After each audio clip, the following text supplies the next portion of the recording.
আলহামদুলিল্লাহ আমাদের সেই ভাগ্যবান মাছ এই যে এসে পড়েছে।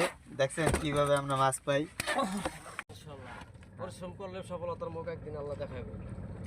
ভাই কথাটা কিন্তু একদম খাঁটি কথা কইছে। যত পরিশ্রম করো, যে কোনো বিষয় নিয়ে, যে কোনো কাজ নিয়ে, কর্ম নিয়ে, ব্যবসা নিয়ে পরিশ্রম করো, সফলতার মুখ একদিন না একদিন আল্লাহ দেখাবে। একদম ঠিক কথা কইছে।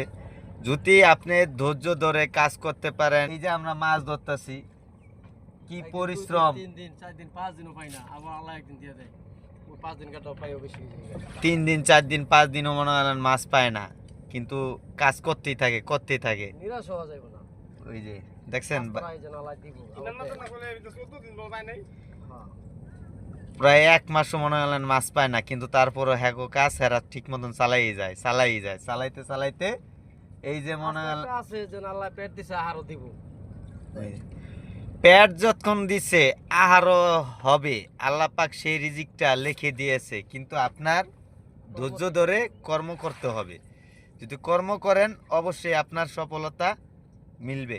ঠিক আছে, আগে এবং পরে আমার ভাই কথাটা বলছে, কথাটা একদম সত্যি কথা।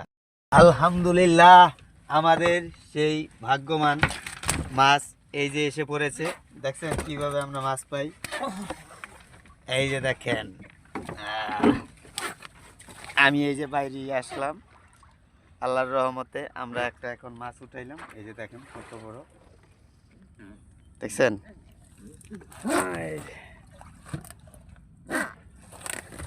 এই যে আমার ভাই, সে ভাই এলো মা করে ধরো, এই ধরো। এই ডোরা টানা ভাই করো, এটা তো মাছের রসি বানাইলাম। এটা ওই মাথা বানাও এটা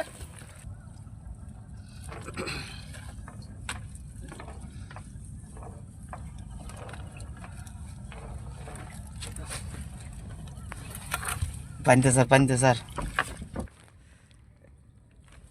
এ হলো আমাদের মাছ। এখন পানির ভিতরে আবার ছাড়লাম, জেতা হইয়া এরপর মাছ হলো লাফাইব, এই কারণে আটা আনবো